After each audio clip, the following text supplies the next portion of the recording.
سنت انبیاء مرحبا مرحبا۔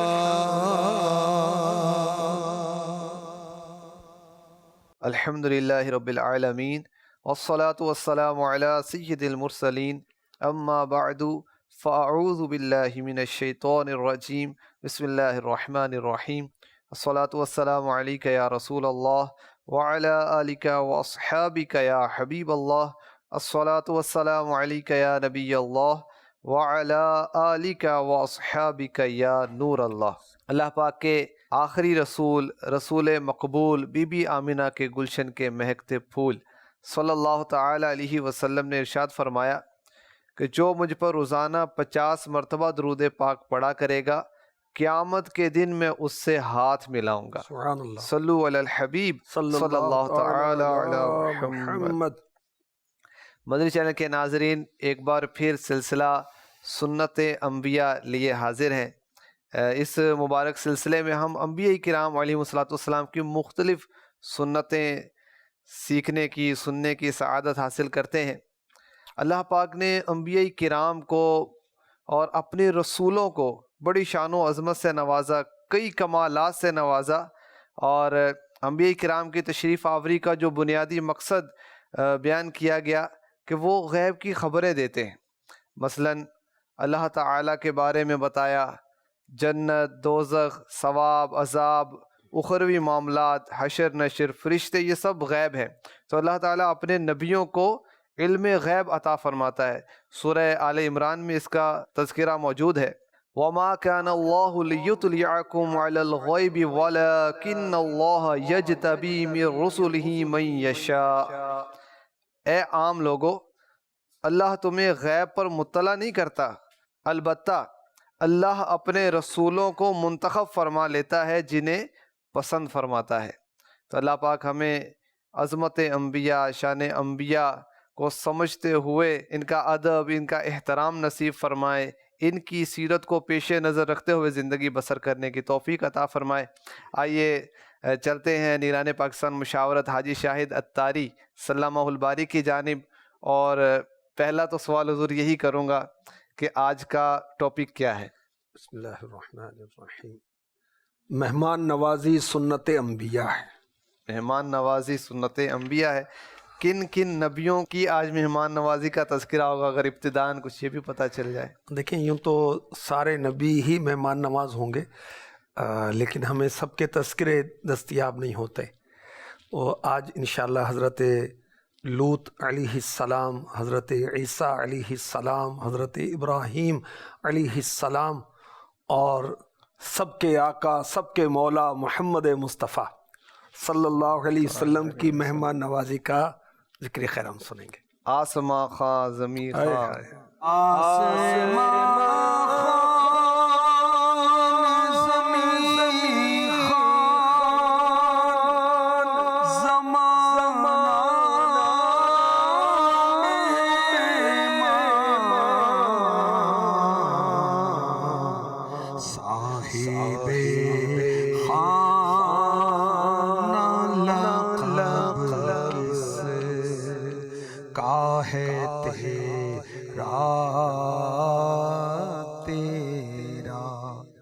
آسماں خاں زمین خان، زمین آسمان دستر خان، اور زمین و آسمان والے آپ کے مہمان۔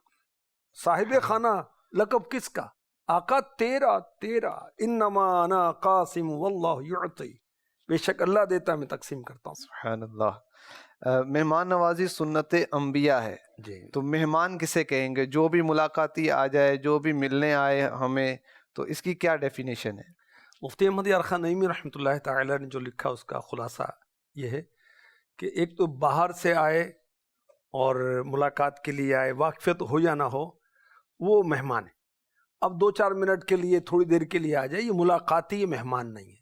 اچھا، کسی کام سے آیا تو اب وہ کام، جیسے علماء سے مسئلہ پوچھنے کے لیے آتے ہیں یا اور کسی آفیسر کے پاس جاتے ہیں، تو یہ مہمان نہیں ہے، یہ تو ملاقاتی اپنے کام سے آئے ہیں۔ تو صحیح۔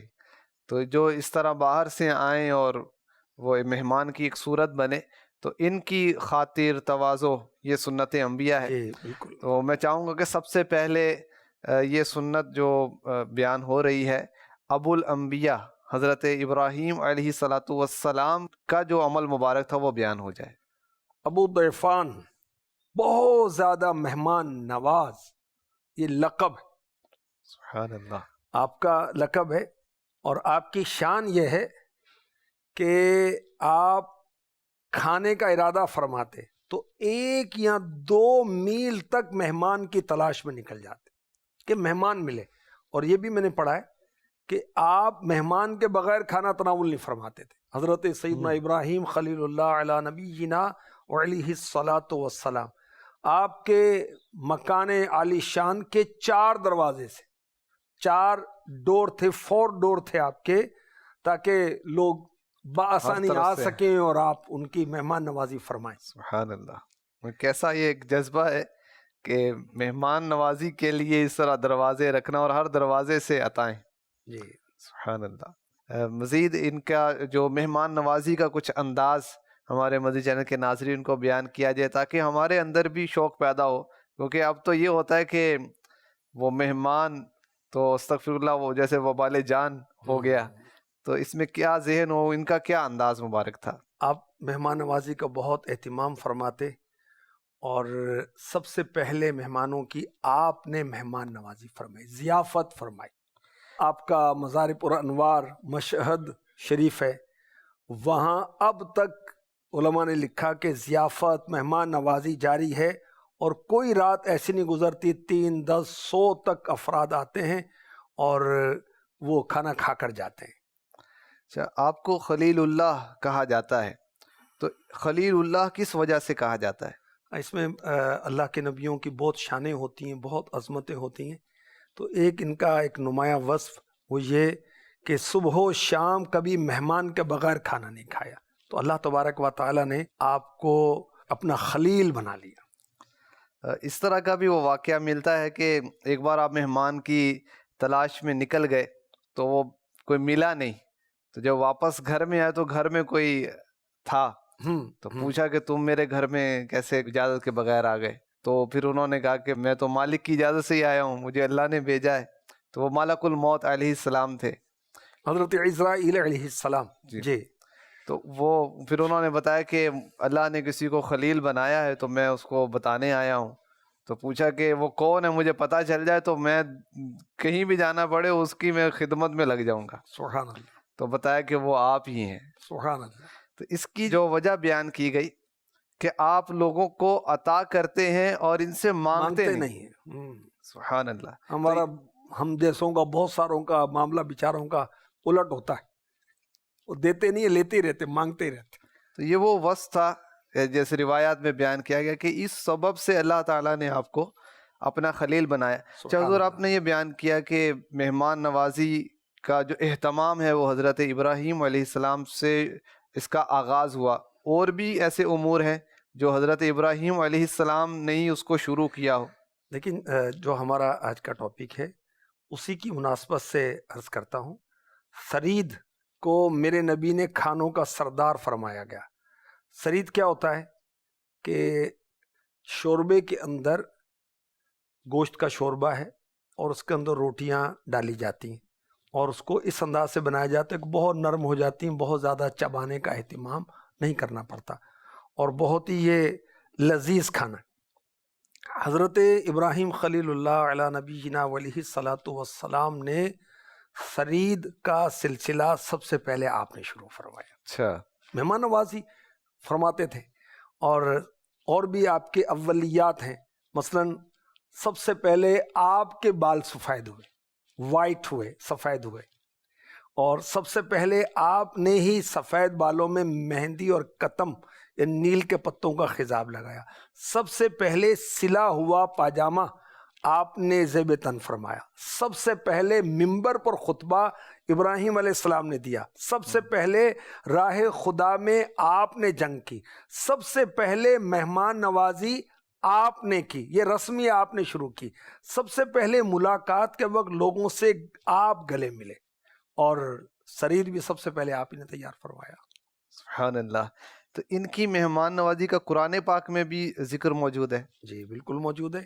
قرآن پاک میں انبیاء کرام کی شانوں کا بیان ہے، اور آپ کی اس مبارک شان کہ آپ مہمان نواز ہیں اس کا بھی بیان ہے. فرشتے حضرت سیدنا لوط علی نبینا علیہ الصلاۃ والسلام کی قوم پر عذاب کرنے کے لیے آئے تھے. ان کے کام گندے تھے، برے کام تھے. وہ پہلے حضرت ابراہیم خلیل اللہ علی نبینا علیہ الصلاۃ والسلام کے پاس وہ آئے تھے، انہیں حضرت اسحاق علیہ السلام کی خوشخبری دینے کے لیے. اور سورہ ذاریات آیت نمبر 24 میں ارشاد ہوتا ہے، هل أتاك حديث ضيف إبراهيم المكرمين، اے محبوب کیا تمہارے پاس ابراہیم کے معزز مہمانوں کی خبر آئی؟ حضرت ابراہیم علیہ السلام کے پاس فرشتے آئے تو انہیں آپ، چونکہ وہ انسانی روپ میں تھے، مہمانوں کی شکل میں آئے تھے، تو کھانا آپ نے عطا کرنے میں، پیش کرنے میں جلدی فرمائی. اور سورہ ہود میں ارشاد ہوتا ہے، فما لبث ان جاء بعجل حنیظ، پھر کچھ دیر نہ کی کہ ایک بچڑا بھنا لے آیا. سورہ ذاریات کی آیت نمبر 26 میں بھی ہے. یعنی آپ بہت جلدی جلدی ایک ران لے کر آ گئے. اب یہ بعض جگہ پر تو اس کا بڑا اہتمام ہوتا ہے کہ مہمان کے آتے ہی مشروب پیش کیے جاتے ہیں، پھل پیش کیے جاتے ہیں. حضرت عبداللہ ابن عباس رضی اللہ عنہما کی بات یاد آ گئی. کسی نے شرارتاً کہا کہ چلو حضرت عبداللہ کے گھر تمہاری دعوت ہے. لوگ جمع ہو گئے. آپ نے فرمایا کیسے آئے؟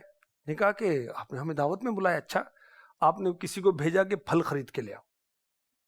اچھا، وہ پھل لے کر آئے تو لوگ پھل کھانے میں ابھی مصروف تھے. آپ نے باورچی کو، کک کو کہا کہ کھانا تیار کرو. اس دوران کھانا تیار کیا، لوگوں کو کھانا بھی کھلایا، اور پھر کہا کہ آپ سب کی روز دعوت ہے، روز آ جایا کرو.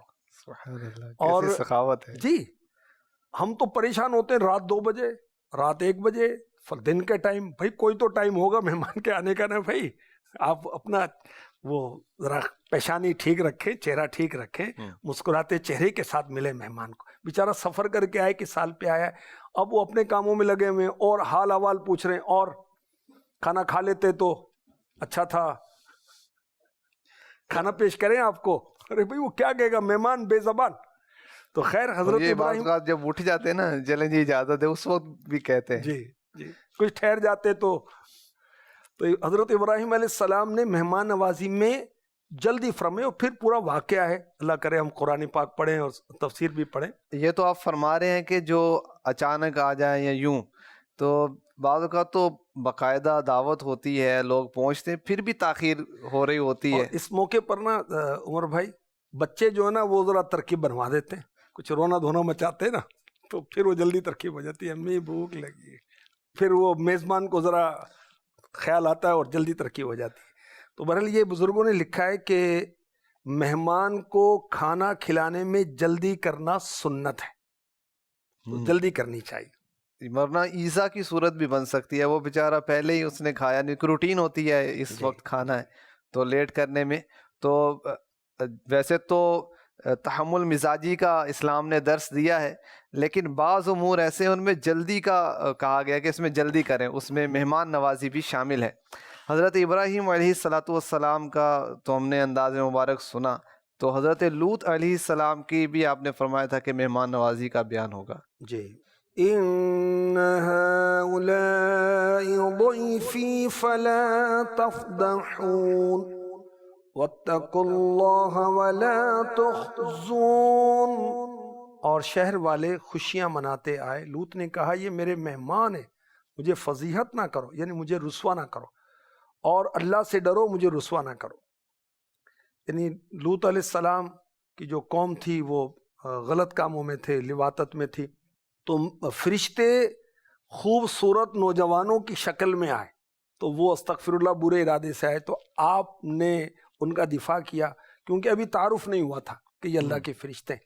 تو خیر، مہمان کا اکرام اور احترام یہ چیز آپ کو ابھار رہی تھی کہ ان کا دفاع کیا جائے. اور پھر فرشتوں نے بتایا کہ ہم عذاب کے لیے آئے، اور پھر وہ اگلا معاملہ ہوا. یہ بھی ایک ہمیں سیکھنے کو ملتا ہے کہ مہمان کا اکرام کیا جائے. سبحان اللہ. کوئی ایسا معاملہ نہ جس میں اس کو شرمندگی ہو، خجالت ہو، وہ نہ کیا جائے، اور اس کی عزت احترام کا سلسلہ کیا جائے. جب حضرت ابراہیم علیہ السلام، حضرت لوط علیہ السلام کی مہمان نوازی کا بیان ابھی ہم نے سنا، تو حضرت عیسیٰ علیہ السلام کا بھی ذکر خیر ہو جائے.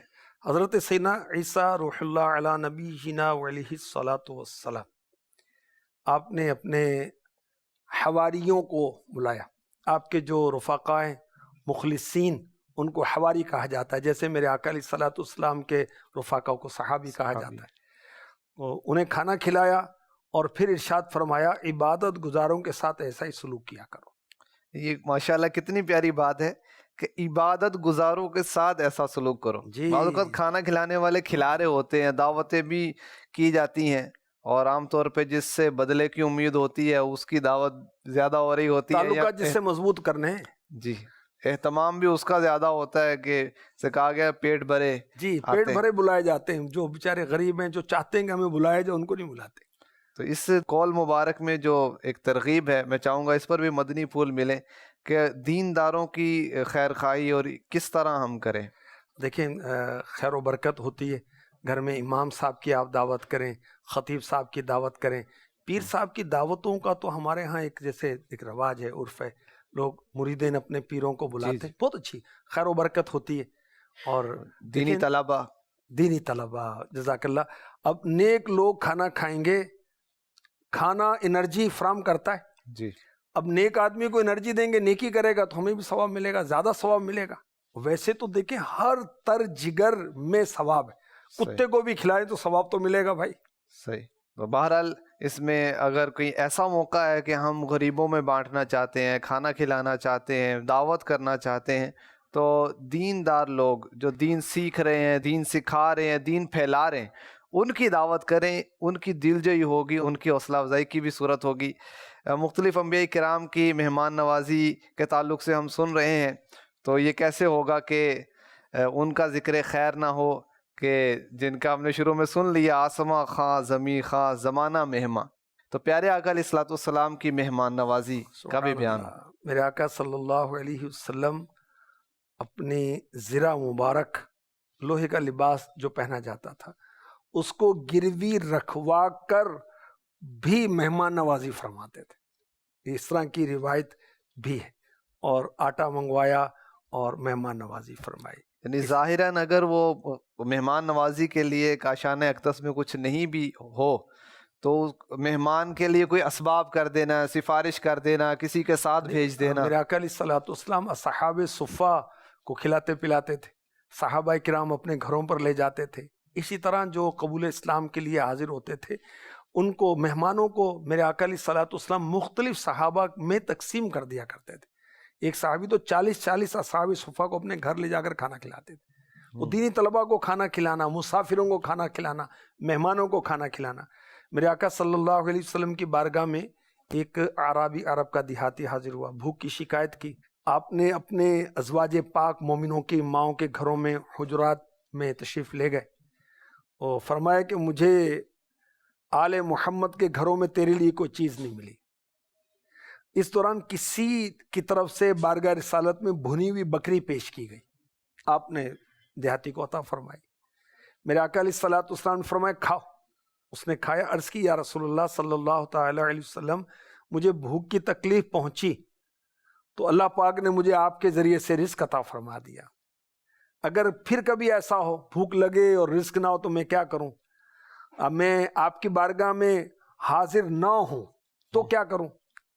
ارشاد فرمایا، آپ نے دعا تعلیم کی، اللہم انی اسألک من فضلک ورحمتک فإنہ لا یملکہما الا انت. اے اللہ، میں تجھ سے تیرے فضل، تیری رحمت کا سوال کرتا ہوں، کیونکہ فضل و رحمت کا صرف تو ہی مالک ہے. تو بے شک اللہ پاک تجھے رزق دینے والا ہے. میرے آقا علیہ الصلوۃ والسلام بہت مہمان نوازی فرماتے تھے، فرماتے ہیں.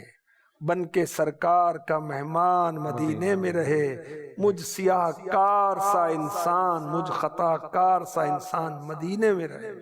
کوئی قسمت والا بندا اے مہمان مدینے والے دا، کوئی قسمت والا بندا اے مہمان مدینے والے دا، ہندا اے کرم خوش بختاں تے ہندا اے کرم خوش بختاں تے سلطان مدینے والے دا، کوئی قسمت والا بندا اے مہمان مدینے والے دا۔ اور بزرگوں نے یہ لکھا کہ ہم مدینہ پاک میں حاضر ہوئے، فاقہ کئی دنوں کا، تو بارگاہ رسالت میں حاضر ہو گئے۔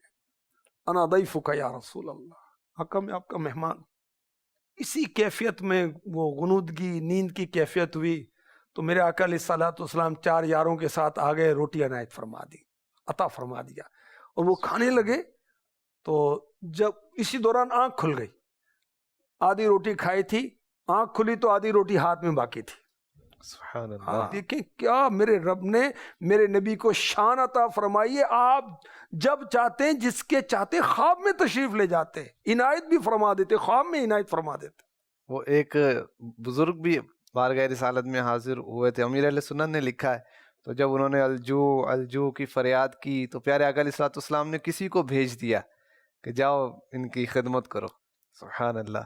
تو آج بھی کرم نوازیاں ہو رہی ہیں، مہمان نوازیاں ہو رہی ہیں، اور پیارے مدینے میں نہیں، اس کے علاوہ بھی تو انہی کے مہمان ہیں نا۔ صاحب خانہ لقب کس کا؟ تیرا۔ اور احادیث مبارکہ میں ترغیب بھی ارشاد فرمائی، کچھ روایات بھی بیان ہوں کیا کھانا کھلانے کی ارشاد فرمایا میرے نبی صلی اللہ علیہ وسلم نے، جو اللہ پاک اور آخرت کے دن پر ایمان رکھتا ہے اسے چاہیے کہ مہمان کی عزت کرے، اپنے مہمان کا اکرام کرے، اپنے مہمان کا احترام کرے، خندہ پیشانی سے ملے۔ اس حدیث کی شرح میں بزرگوں نے یہ لکھا ہے، کھانے میں دیگر خدمات میں ترکیب بنائے، اپنے ہاتھ سے خدمت کرے۔ بعض تو بزرگوں سے ثابت ہے کہ مہمانوں کے خود ہاتھ دھلاتے تھے۔ میں نے امیر علیہ سنت کو مدینہ پاک میں علماء کا ہاتھ دھلاتے دیکھا، ان کو دعوت دیتے تھے اور ہاتھ دھلاتے تھے۔ اتنی عزت ان کو دی ہے، آنر دی جا رہی۔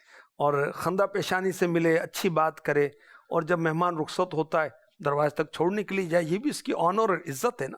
ماشاءاللہ، یعنی یہ سنت مبارکہ بھی ہے۔ حضور کتنی پیاری حدیث پاک جامع صغیر کی نظروں کے سامنے میری، جو اپنے مہمان کے لیے جانور ذبح کرے وہ جانور دوزخ سے اس کا فدیہ ہو جائے گا۔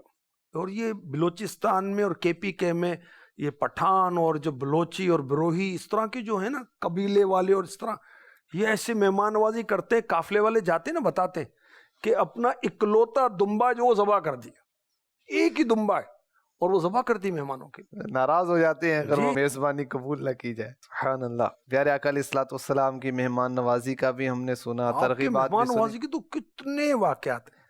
تو خیر مہمان کے آنے پر خوش ہونا چاہیے، سنت انبیاء ہے، میرے نبی کی سنت ہے۔ اور مہمان آتا ہے رزق اپنا لے کر آتا ہے، فرمایا کہ تمہارے لیے مغفرت کا ذریعہ بنتا ہے، رزق وہ اپنا ساتھ لاتا ہے اور بخشش کا ذریعہ بن جاتا ہے۔ تو ہمیں وہ ایک ظاہراً تو لگ رہا ہوتا ہے خرچہ ہو رہا ہے، اور یہ دل تنگ نہیں کرنا چاہیے۔ اللہ تعالیٰ نے دیا ہے، اس کی راہ میں دیں گے، اس کی رضا کے لیے ہم خرچ کریں گے تو انشاءاللہ اس میں بھی برکت ہی ہونی ہے۔ بلکہ وہ اس طرح کا بھی لکھا ہے نا کہ بزرگوں کے پاس جتنے وہ کھانے والے موجود ہوتے اس سے زیادہ رکھتے تھے، کہتے ہیں کہ یہ جو بچ گیا اس کا حساب نہیں، یعنی سارا مہمانوں کے سامنے پیش کیا، جو بچے گا وہ ہم کھائیں گے۔ تو یہ کتنا ایک اچھا انداز ہے، اور فضیلت بھی پتہ چلی، اس میں حساب سے بھی بچ جائے گا۔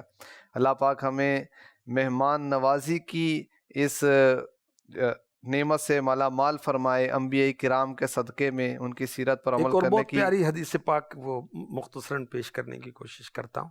حضرت انس رضی اللہ تعالی عنہ نے حضرت برا بن مالک سے فرمایا رضی اللہ عنہ، آدمی جب اپنے بھائی کی اللہ پاک کے لیے مہمان نوازی کرتا ہے اور کوئی جزا اور شکریہ نہیں چاہتا ہے، آپ تو تھینک یو بھی نہیں کہا، جزاک اللہ بھی نہیں کہا، نہیں، اللہ پاک اس کے گھر میں 10 فرشتوں کو بھیج دیتا ہے جو پورے 1 سال اللہ پاک کی تسبیح تحلیل تکبیر سبحان اللہ لا الہ الا اللہ اللہ اکبر پڑھتے ہیں، اس کے لیے بخشش کی دعا کرتے رہتے ہیں۔ جب سال پورا ہو جاتا ہے ان فرشتوں کی پورے سال کی عبادت کے برابر اس کے نام اعمال میں عبادت لکھ دی جاتی ہے، اور اللہ پاک کے ذمہ کرم پر ہے کہ اس کو جنت کی لذیذ غذائیں جنت الخلد اور نا فنا ہونے والی بادشاہی میں کھلائے۔ مہمان نہیں آتا، یہ رحمت رحمان آتا ہے، رب کی رحمت آتی۔ اب کوئی یہ سوچے کہ دوسروں کے لیے کہ اس کو مہمان نوازی کرنی چاہیے، تو ہر ایک اپنے لیے سوچے میں دوسروں کی مہمان نوازی کروں، اور کوئی میری مہمان نوازی کرے تو میں اس کا شکریہ ادا کروں۔ اور حدیث مبارکہ میں تو یہ فرمایا گیا کہ لا خیر فی من لا یضیف، جو مہمان نوازی نہ کرے اس میں تو کوئی بلائی نہیں۔ تو یہ ترغیب دلائی گئی ہے۔ اللہ کریم ہمیں اس سنت انبیاء پر خوش دلی کے ساتھ عمل پیرا ہونے کی توفیق عطا فرمائے، آمین، بجاہ النبی الامین صلی اللہ تعالی علیہ وسلم۔ سنت انبیاء مرحبا مرحبا